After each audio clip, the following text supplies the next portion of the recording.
네, 지금부터 발달 지원 강의 시작하겠습니다. 발달 지원 강의는 일산병원 소아청소년과 발달 지원 클리닉을 20년간 운영해 오시고 현재 우리 의원에서 환자들을 위해 진료를 봐주시고 계시는 정희정 교수님께서 진행해 주시겠습니다. 큰 박수 부탁드리겠습니다. 예, 안녕하세요. 정희정입니다. 오늘은 발달 지원에 대해서 이제 제가 말씀드리려고 하는데요. 우리 지금 들으시는 분들이 대부분 뇌전증을 갖고 계시기 때문에 발달 지원, 일반적인 발달 지원에 대해서 먼저 말씀드리고, 그다음 뇌전증과 발달 지원의 연관성, 그걸 뒷부분에서 조금 더 하겠습니다. 일단 아이가 잘 크고 있다고 할 때 우리 어머니들은 어떤 답을 하세요? 우리 아이 잘 크고 있어요? 그러면 네 하실 때는 보통 체중이 잘 늘고 키가 잘 크는 거, 그것만을 보통 생각하기가 쉬운데, 사실은 뒤집고 앉고 서고 걷고 말하고 아무것도 못하고 누워만 있던 아기가 이렇게 변화되어서 나가는 과정이 있잖아요. 그걸 발달이라고 하는데, 그런 성장과 발달이 같이 잘 시기에 맞게 이루어져야 아이가 잘 크고 있다고 얘기하는 겁니다. 그래서 이 발달은 정말 굉장히 중요한 건데, 특히 이 발달이 우리 일생 전체 중에서 영유아기, 나서부터 6세, 만 6세 이전, 그때가 가장 빨리 이 발달이 일어나는 시기입니다. 왜냐하면 우리의 뇌는 이미 다 형성이 돼서 아기가 태어나는 게 아니라 모양은 갖췄지만 계속 분화 발전하면서 아기가 태어난 이후로도 계속 변화되고 있습니다. 그걸 디벨로핑 한다고 그러죠. 발달하고 있는 중입니다. 그러니까 아기가 이 시기에는 정말 이 모든 자극을 스펀지처럼 받아들이는 시기라고 생각하시면 됩니다. 그래서 설사 아이가 조금 늦었다 하더라도 적절히 빨리 발견해서 자극만 잘 주면 따라잡기가 가능하고 다른 애들 또래처럼 바뀔 수 있는 그런 시기가 바로 영유아기입니다. 그래서 성장 가능성, 이걸 가소성이라고 하는데요. 이게 가장 높은 아주 중요한 시기입니다. 부모님이 우리 아이들하고 가장 많은 시간을 함께 보내시기 때문에 제일 정확히 아이를 파악할 수 있는 분이시잖아요. 그래서 우리 부모님들이 관심 있게 오늘 강의를 잘 들으시고 정상 발달이 뭐고 어떤 걸 내가 아이를 어떤 면을 바라보아야 되는지, 그걸 오늘 강의를 듣고 배우시면 그 부모님의 관심과 협조가 아마 아기한테 많은 도움이 될 거로 생각합니다.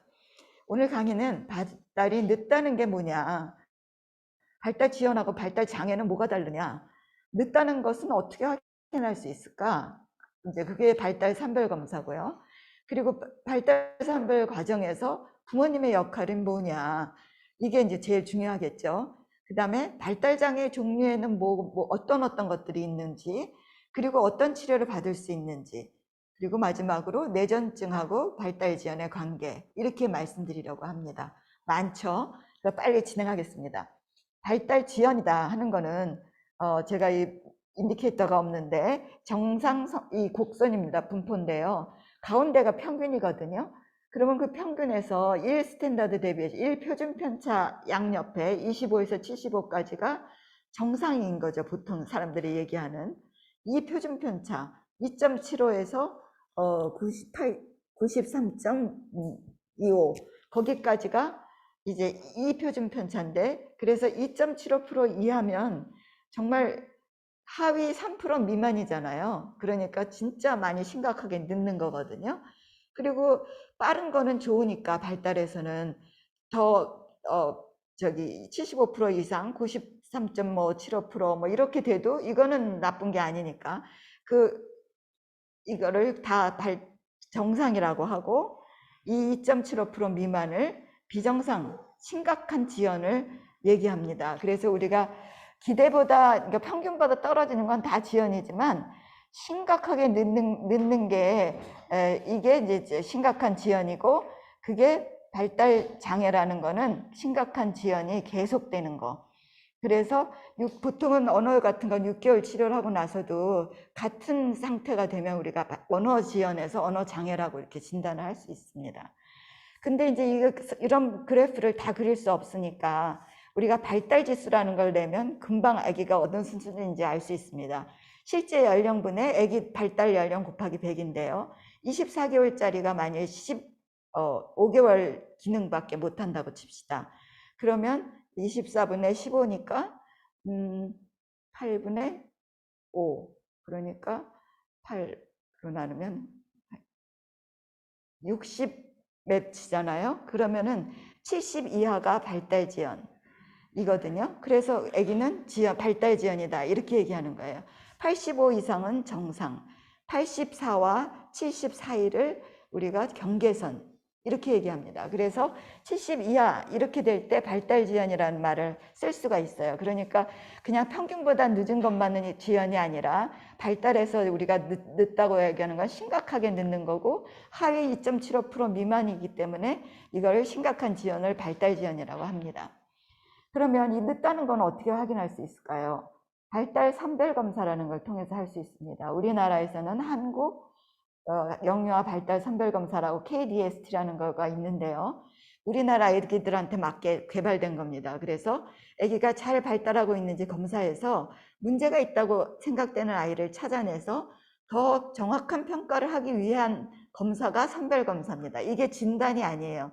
그러니까 선별 검사에서 KDST에서 심화평가 필요로 나왔다 하면은 이게 우리 애는 발달 지연이 이미 굳어진 거고 이건 진단인가 봐 이렇게 생각하시지 말고 이 아이들의 몇 프로는 또 정상이 있거든요. 그러니까 정상인지 아니면 정말 비정상인지 더 정확한 평가를 의뢰하기 위한 과정이다 이렇게 생각하시면 되죠.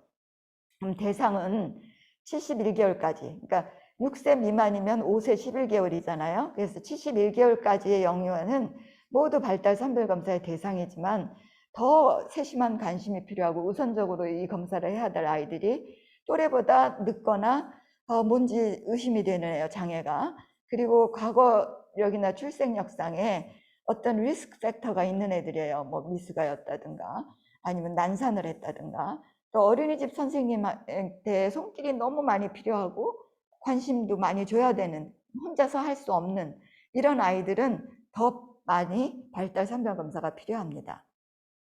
그 결과는 아까 얘기한 그 그래프를 생각하시면 양호는 25%부터 100%까지 그게 양호고 추적검사 요망 심화평가 권고는 하위 2.75%.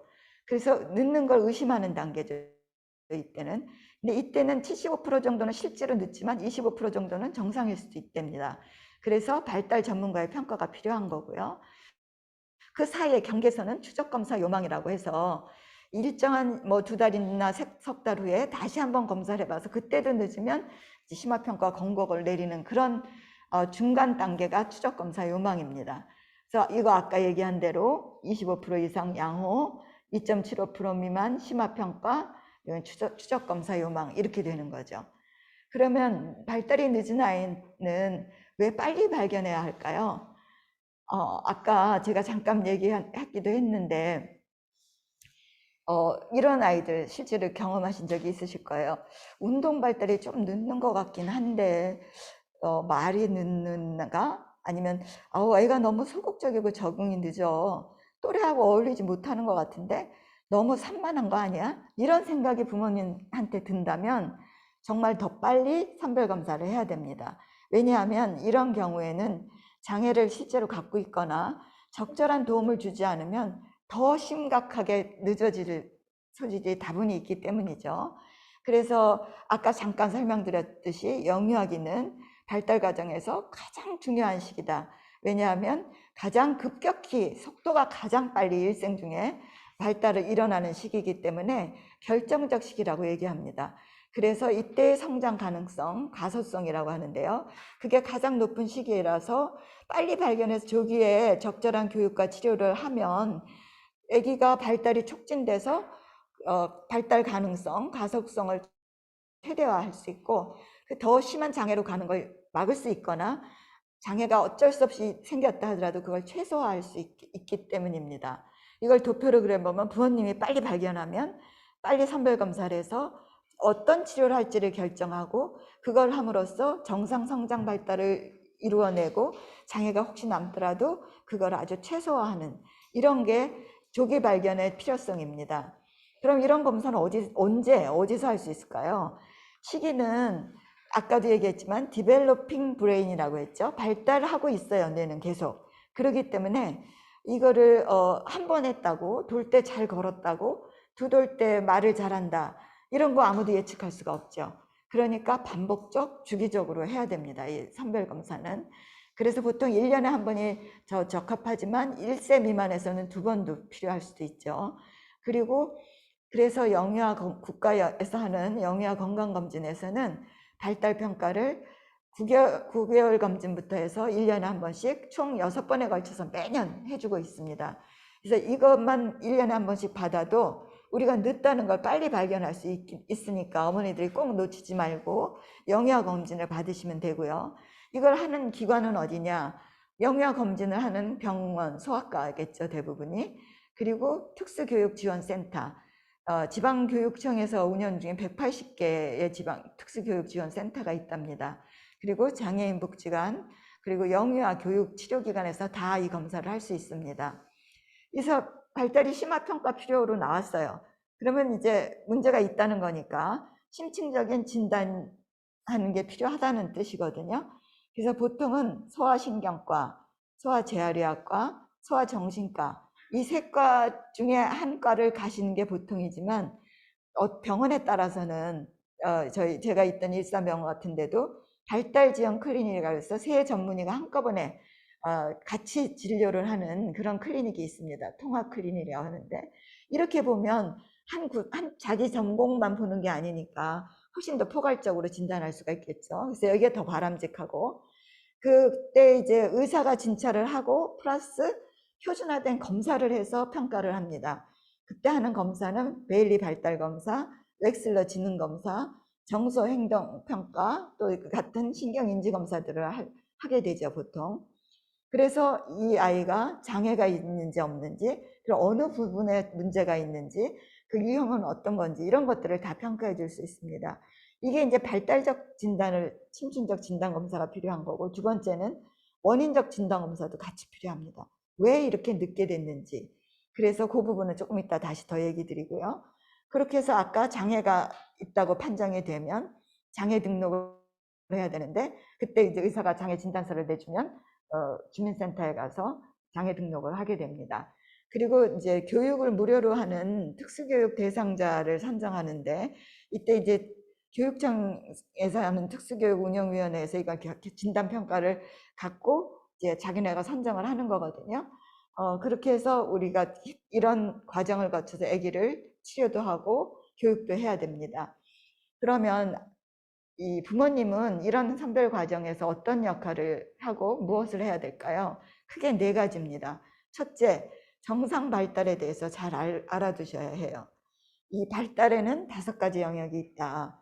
대근육, 소근육의 운동 영역, 그리고 언어, 사회성, 인지, 그리고 이제 하나 더 있으면 그 적응하는 그 적응 행동까지가 있지만 그건 18개월 넘어야 되니까 크게 발달 영역은 5가지다. 그래서 이 발달의 영역은 따로따로 독립해서 있는 게 아니라 서로 겹쳐 있어요. 이 그림처럼. 그러다 보니까 한 곳에 문제가 생기면 시간이 지나면 다른 영역에도 영향을 미쳐서 다른 데도 같이 느려집니다. 말이 늦으면 나중에 인지가 늦는 거가 아주 대표적인 얘기겠죠. 이렇게 되기 때문에 빨리 치료해야 다른 더 심각한 지연으로 퍼져가지 않을 수 있습니다. 그러면 이제 어떤 게 정상인지 기준 연령, 키 에이지라고 그러죠. 그걸 알아두시면 돼요. 이미 다 아시는 거죠. 목 가누기는 100일 때부터 시작해서 최소한 4개월 때는 목을 가누잖아요. 혼자 앉기, 물건 옮겨 잡기, 이거 7개월. 혼자 붙잡고 서기 10개월. 혼자 걷기 빠르면 12개월. 아니면 14개월은 돼야 이제 우리 도표에는 14개월, 이 교과서에는 14개월에 걷는 걸로 나와 있습니다. 그래서 머리에서 다리 쪽으로 발달이 쭉 일어나요.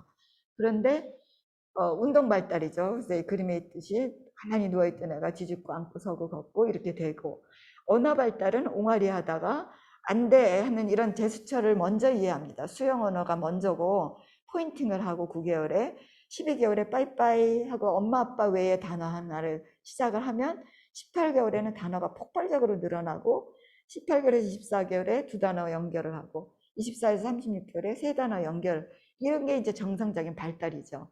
그럼 세 번째, 발달의 적신호를 알아야 돼. 레드 플래그. 이거 이상 늦으면 이거는 빨간불이 켜졌다. 그러니 빨리 병원을 가라. 이걸 알아야 돼요. 정상 발달과 적신호 두 개는 서로 다르겠죠. 그래서 아까 9개월에 포인팅을 하는데 12개월까지 포인팅을 못하거나 제스처를 이해를 못하면 이거는 심각한 거죠. 또 빠이빠이 같은 행동을 16개월까지 못한다. 독립보행 혼자 걷는 게 14개월이지만 18개월까지 못 걷는 이건 진짜 늦는 거기 때문에 문제가 있다. 빨리 병원 가야 되는 거예요. 그리고 한쪽 손발을 18개월 이전에 더 많이 사용하는 게 나타나도 이것도 아주 심각한 겁니다. 보통 아이들은 18개월까지는 양손을 쓰다가 오른손잡이 왼손잡이가 차츰차츰 이제서 18개월, 24개월 때 한 손을 더 많이 쓰게 되는데 이게 18개월 이전에 한 손만 쓴다? 그럼 반대쪽 손을 지배하는 뇌가 문제가 있을 가능성이 높습니다. 24개월까지 계단 오르내기를 못한다. 그러니까 이런 것들은 우리 어머님들이 다 알아두셔야 되고요. 즉각적인 언어평가가 필요한 게 6개월까지 모음 옹알이를 못한다. 12개월까지 자음 옹알이 다다다 마마마 이걸 못한다. 16개월까지 엄마 아빠 외에 의미 있는 발화가 안 되고 24개월까지 아까 18에서 24개월에 두 단어 연결을 했는데 두 돌까지도 연결을 못하거나 세 돌까지 세 단어 연결을 못하고 더 중요한 건 맨 마지막에 했던 언어를 회화 못해. 이렇게 되면 아주 즉각적으로 검사를 해야 됩니다. 사회성 발달이 굉장히 중요하죠. 자폐 때문에. 그래서 3개월 때 사회적 미소, 그냥 혼자 웃는 게 아니라 얼러주면 웃는 사회적 미소가 없고 6개월에서 8개월에 즐거운 상황인데 혼자 멀뚱히 있거나 웃지 않아야 될 때 혼자 희죽희죽 웃거나 빠이빠이 같은 모방 행동을 돌까지 못하거나 눈 맞춤이나 이름 부르면 반응하는 호명 반응이 없다. 또 공동주시라고 그래서 장난감을 보여주면 애기가 장난감도 보지만 보여주는 엄마도 쳐다보는 물건과 사람을 동시에 집중하는 능력인데 이게 18개월에도 없다. 이거 굉장히 심각한 거거든요. 그리고 자극이 없는데도 혼자 땡깡을 막 부린다거나 또래하고 어울리지 못한다. 이런 것들이 있을 때는 적신호입니다. 레드 플래그예요. 그렇게 하고 아까 얘기대로 발달적 진단과 원인적 진단을 같이 받아야 된다고 했으니까 그 원인엔 뭐가 있냐? 출생 이전의 문제들이 이렇게 다양하고 출생 이후의 문제, 그 다음에 원인 불명 이렇게 많이 있습니다. 이걸 찾아내기 위해서 여러 가지 검사를 하는데 왜 이렇게 검사를 하지? 그 이유가 도대체 뭘까? 많이 궁금하셨을 거예요. 그 하는 이유는 구조적 이상을 보는 검사와 기능적 이상을 보는 검사를 다 하기 위해서 이렇게 하는 겁니다. 구조라는 건 모양의 이상이죠. 뇌의 선천성 기형이나 뇌 모양의 이상, 혹이 있냐, 남이 없는 걸 더 갖고 있냐, 꼭 있어야 되는데 얘가 없냐, 이런 것들을 보는 CT나 MRI 같은 구조 이상을 보는 검사가 있는가 하면 기능을 보는 거죠. 모양은 멀쩡한데 기능을 못하는 거죠. 볼펜이 멀쩡한 볼펜인데 써보지 않으면 기능이 있는지 잘 나오는지 모르듯이 우리가 모양만 봐갖고는 기능을 알 수가 없어요. 그래서 청력, 시력 검사, 눈이 보이는지, 귀가 잘 들리는지, 그리고 이제 대사 이상 검사, 뇌파 검사, 유전자 검사, 그리고 펫 검사, 펑셔널 MRI에서 기능 MRI 검사, 이런 것들이 기능을 보는 검사입니다. 그래서 원인이 이렇게 해서 우리가 원인을 찾으면 그냥 원인을 모르고 발달 장애다 했을 때하고 어떻게 다르냐? 정확한 진단을 통해서 이 아기가 어떻게 되는지 예후를 예측할 수 있고 동반 질환을 미리 찾아서 치료할 수 있고 또 동반되는 합병증을 놓치지 않고 찾아서 예방할 수도 있습니다. 예를 들어 그냥 지적 장애가 아니라 다운 증후군에 의한 지적 장애다. 이 원인을 안 거예요. 그러면 우리가 이 아이는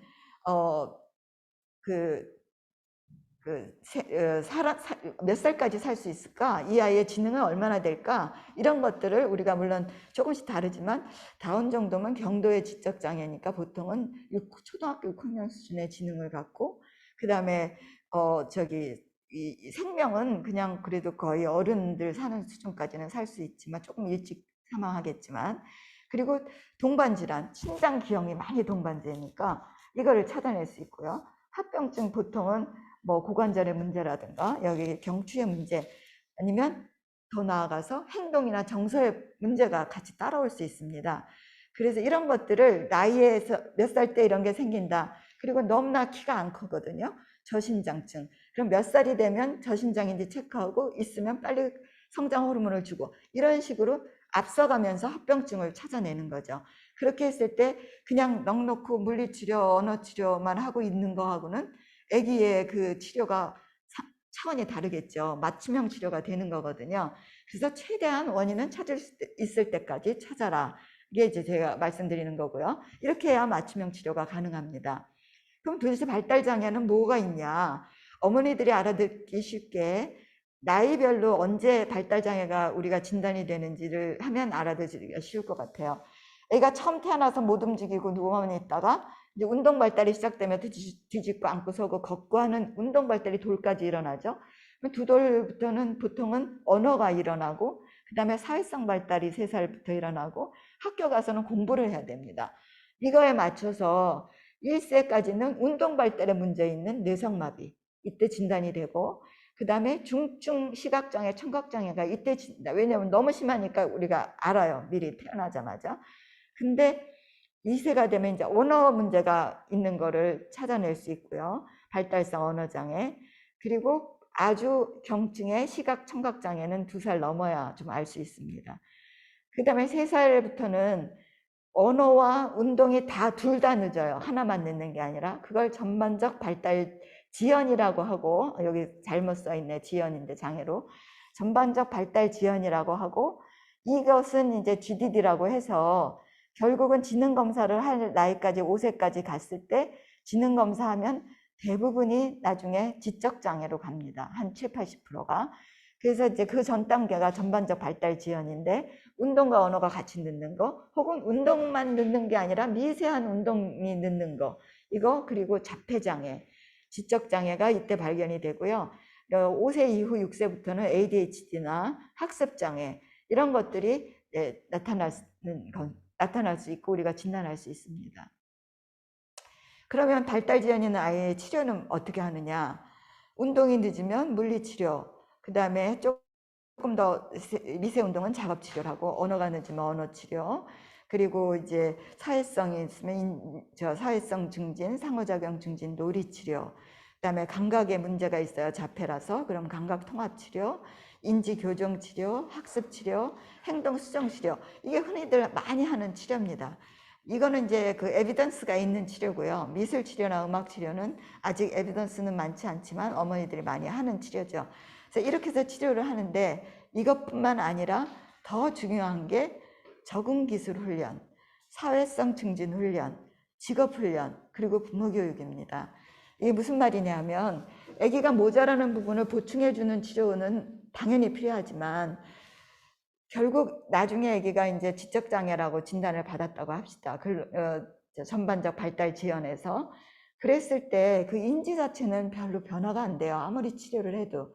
그런데 아이의 적응 기술을 훈련시켜주면 이 인지가 똑같은 70인데도 남들은 눈치를 못 채. 적응을 너무 잘하기 때문에.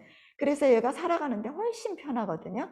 이래서 적응 기술 훈련, 사회성 증진 훈련, 그리고 나아가서 더 나이 먹으면 사춘기 넘으면 직업 훈련까지 이렇게 해주는 게 꼭 필요하고, 부모님들이 또 스스로 본인이 잘못한 것도 아닌데 죄책감에 시달리거나 아니면 너무 분노가 끓거나 아니면 남의 탓을 하고 싶은데 할 때는 없어서 우울증에 빠지거나 이런 걸 심각하게 앓고 계시는 분들이 많이 있는데, 그런 것들을 어떻게 해결하는지 부모 교육을 하고 또 필요하면 치료도 같이 해주는 거, 이게 전체적인 발달 지연 영유아의 치료입니다. 이게 이제 1부는 끝났고요. 그러면 뇌전증과 발달 지연은 어떠냐?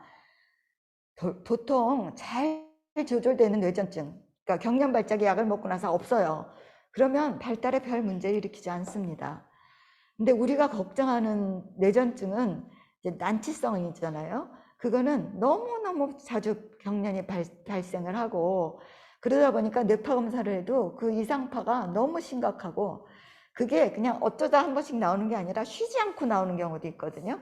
그렇게 함으로써 정상적인 뇌 활동이 안 일어나기 때문에 뇌 발달을 못하게 해서 뇌 인지가 떨어지고 발달이 안 되는 이런 병을 발달성 뇌전증성 뇌증이라고 합니다. Developmental Epileptic Encephalopathy. 이거의 대표적인 질환들이 영아연축, 레녹스 가스토 신드롬, 드라베 증후군 이런 것들인데요.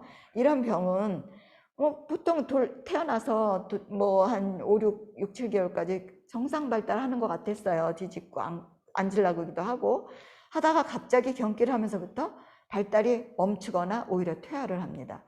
그러면서 그때부터 경기를 뭐 쉬지 않고 하고 너무나 많이 하게 되니까 이제 조절이 안 되죠. 그래서 이제 병원에 가서 약을 먹으니까 약 자체도 또 아기의 발달을 떨어뜨리는 게 있습니다. 그래서 인지기능 저하 관련이 없는 약이 요즘 좋은 약들은 대부분 그렇습니다. 그런데 옛날 약, 초창기 1세대 약들, 페노바비탈, 딜란틴 이런 약들은 사실 인지하고 좀 연관이 있어요. 떨어뜨리는데, 그리고 일부에서는 요즘 나오는 약도 토퍼맥스 같은 거는 반응 속도를 되게 늦춰서 빠릿빠릿하지 못하고 좀 뭔지 느리게 대응하고 말도 좀 천천히 하고 이렇게 됩니다. 근데 대부분은 약은 별 상관이 없다. 근데 언제 문제가 있느냐? 고용량 요법, 너무 용량을 높이 먹거나 여러 가지 약을 많이 섞어서 복합요법으로 할 때는 확실히 인지기능에 영향을 줄 수 있습니다. 그래서 자주 정리하면 경련 발작의 횟수, 뇌파 이상 정도, 그리고 항경련제 이 세 가지가 발달 지연하고 연관이 있는 거죠. 뇌전증 앓고 약을 먹는다고 누구나 다 발달 지연이 오는 건 아닙니다. 뇌전증 환자에서 장애의 빈도를 봅시다. 이제 거꾸로 그러면 아까는 뇌전증과 발달 지연인데 그럼 뇌전증 환자에서는 어떤 장애가 같이 동반됐을까요? 이런 얘기죠. 그 뇌전증만 앓고 있다가 나중에 핸디캡이 나오는 애들이 어느 정도냐. 운동에 핸디캡이 있는 경우는 거의 드물어요. 3.7%인데 의사소통 장애라 그래서 언어나 소통에 문제가 있는 거는 27.6%, 훨씬 많죠. 그리고 이제 이때 동반되는 여러 가지 뉴로 데피시라 그래서 주로 지적 장애가 많고 언어 문제가 27%, 학습 문제 23%다 되게 이 세 가지입니다. 근데 어떤 뇌전증이냐 그 타입에 따라서 특정 발달 장애가 동반하기도 합니다. 특발성 국소성 뇌전증, 이디오패틱 파셜 에필랩시인 경우에 언어장애나 디스파지아, 학습장애, 디슬렉시아가 많이 동반됩니다. 그래서 이런 것들은 유전적인 영향 때문이라고 우리가 지금은 생각하고 있는데, 그래서 뇌전증의 타입에 따라서 또 이런 장애가 올 수 있습니다. 아까 얘기한 그 세 가지 외에도 이제 네 번째가 되겠죠. 그러면 발달장애 영유아에서의 뇌전증의 빈도는 얼마나 될까? 거꾸로입니다. 이제는 발달장애만 있었어요. 뇌전증은 없었던 아이 중에서 나중에 커가면서 뇌전증이 동반되는 빈도가 어느 정도냐. 그래서 장애가 어떤 거냐에 따라 달라요. 뇌상마비의 경우는 보통 한 4분의 1. 지적장애가 동반된 시설에서 검사를 해보니까 한 반 조금 안 되게 44%가 이 뇌전증이 있었어요. 뇌병변이 있는 뇌에 뭐 문제가 있는 아이들은 55% 정도가 뇌전증을 앓았고 자폐 스펙트럼 장애가 있는 아동은 대개 25%에서 35%까지도 높게 보고되는 것도 있습니다. 그러니까 주로 4분의 1에서 3분의 1 정도는 그 뇌전증이 동반된다. 장애가 있으면. 그리고 뇌병변이 심할수록 그리고 지적장애가 심할수록 뇌전증이 동반될 위험성이 훨씬 높다. 특히 유전적인 경향이 있는 경우가 훨씬 더 뇌전증이 잘 동반됩니다. 약체 X 염색체 증후군 25에서 40%, 결절성 경화증, 튜버러스클레로시스 70%, 웨트 증후군 72%, 스터지 웨버 80%, 에이카르디 증후군 100%입니다. 이런 식으로 유전적인 경향이 있을 때 뇌전증이 더 많이 동반될 수 있습니다. 발달장애 이제 영유아에서 그럼 뇌전증은 진단은 어떻게 하냐? 훨씬 어렵습니다. 발달장애가 없는 일반 아이에서보다 진단이 어렵는데 그 이유는 의사소통이 잘 안 되고 발작 증세를 관찰하기가 쉽지 않아요. 왜냐하면 일반적인 발작을 하는 게 아니라 굉장히 특이적인 경기인지 아닌지 구별할 수 없는 걸 하기 때문에 이걸 관찰도 쉽지 않고 그다음에 간질성 발작과 비간질성 발작을 구별하기가 상당히 어렵습니다. 특히 정신과 약물을 같이 복용하고 있는 아이들이래 봐요. 만약 행동 문제가 있어서 리스페리도를 먹고 있다. 이럴 경우에 추체열화 증상이 나서 뭐가 갑자기 막 뻣뻣해집니다. 여기가 이렇게 막 뻣뻣해지면 이게 경기인가? 하는데 그건 약의 부작용일 수 있거든요. 이런 것들. 또 뇌파 검사도 일반 환자에서부터 하기가 어렵죠. 그러다 보니까 진단이 어려워서 가능하면 비디오 뇌파 검사로 진단하는 게 필요합니다. 그리고 치료도 일반적으로 더 힘듭니다. 이 발달 장애가 있을 경우 뇌전증, 중첩증에 빠지기가 쉽습니다. 감기만 걸려도 사소하게 감염이 돼도 이런 변화에 엄청 민감해서 애가 조금만 아파도 그냥 계속 1시간이고 30분 이상 경기를 하고 있는 걸 뇌전증, 중첩증이라고 하는데, 이렇게 되면 아까 뇌가 많이 상한다 그랬죠? 그러다 보니까 발달이 더 늦춰지는 악순환에 빠지는 거거든요. 그리고 아까 얘기한 대로 예사롭지 않은 경련 발작 양상을 흔히 보이기 때문에 이게 치료도 어렵지만 경기인지 아닌지 알기도 힘들죠. 그리고 항경련제의 부작용을 일반 애들하고 다른 부작용이 나타납니다. 예를테면 손의 기능 장애가 있는 발달장애 아이는 딜란틴을 줬을 때 그 운동실조증, 에이탁시아가 나타납니다. 또 근긴장도 저하가 있는 아이들 다이아제팜 주면 더 나가지고 깔아지죠. 이런 식으로 정상에서 다이아제팜 주면 아무렇지도 않은데, 이런 식의 그 장애가 있을 때는 약도 또 우리가 맘 놓고 쓰기가 어렵고, 그리고 부모님이나 양육자가 또 잘못된 태도를 가질 수도 있는데 이게 치료에 아주 악영향을 미칠 수 있습니다. 디나이얼, 부인하거나 방임하거나 혹은 과도한 보호를 하거나 오버 프로텍션, 이런 것들이 다 치료를 어렵게 만듭니다. 그렇지만 치료 원칙은 동일합니다. 일반 환자와 같은 원칙으로 치료한다. 즉 용량에 따라서 애기 주고 뇌파에 준해서 약을 선택하고 뇌파의 타입에 따라서, 그리고 약 체중은 꼭 약 시작하기 전에 재고, 물약을 주로 사용하고 알약은 약 주기 전에 갈아서 먹는다. 신뢰할 만한 양육자에게 맡기고 투약 시간을 꼭 확인한다. 그리고 뇌전증, 중추증이 자주 동반되는 경우에는 항문으로 다이아제팜 치료를 할 수 있다. 이런 것들이 발달장애 영유아가 일반 아이들하고의 치료가 다른 점입니다. 그리고 이제 예후를 보면 발달장애가 있는 경우에는 일반적으로 예후가 훨씬 더 나쁩니다. 뇌성마비의 경우 2년 시저 프리 레이시 13%밖에 안 돼요. 그리고 그 중에서도 41%가 재발을 하고, 같은 뇌성마비 중에서도 편마비에서 더 나쁩니다. 대다수의 뇌성마비 환자에서 시저 프리가 되기 힘들지만 일단 편마비나 사진마비만 제외하면 약을 중단해 볼 수는 있어요. 2년, 3년 안 하면. 그리고 재발하면 다시 먹더라도 할 수 있습니다. 뇌증이 심할수록 난치성 위험이 높죠. 아까 에필lep틱 엔세팔로패시, 그게 심할수록 난치성 위험이 높고, 항경련제에 대한 감수성은 뇌파 소견하고 더 밀접해서 뇌파에 따라 약을 결정하는 거고요. 이런 약의 치료가 안 될 경우에는 수술적 치료도 할 수 있습니다.